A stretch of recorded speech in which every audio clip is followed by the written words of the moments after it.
gentlemen, I rise to participate in this discussion not with a view to ventilate particular grievances or to secure concessions and relief in the taxation measures.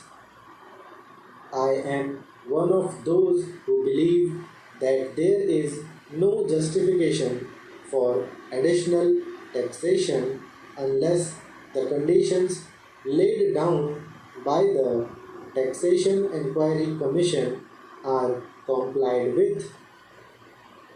It was a commission presided over by no less a person than Dr. John Mathai, one of our illustrious finance ministers, and it laid down that there was no justification for any additional taxation unless we complied with two or three conditions.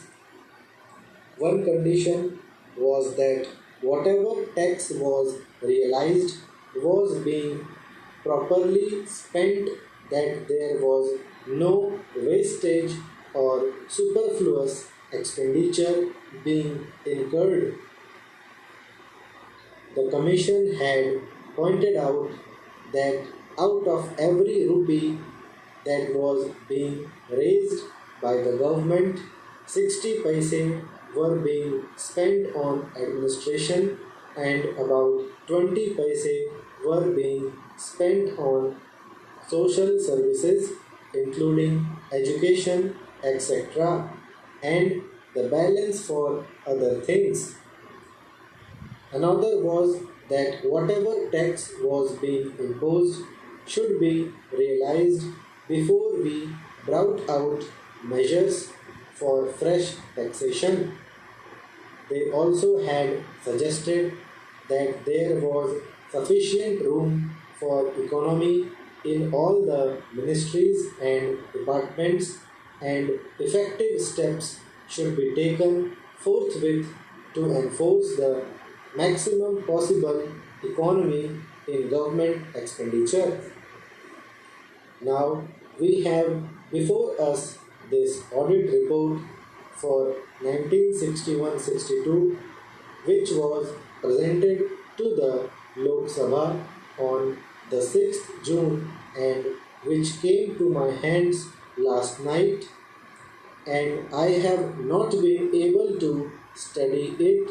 I find that during the last 5 years we have imposed additional taxation, and at the same time our revenue expenditure has gone up by about rupees 42 crores.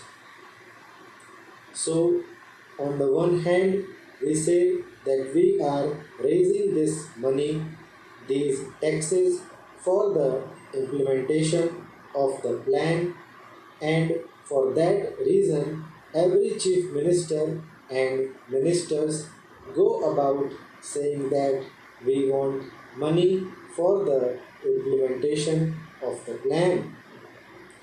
But what are the facts?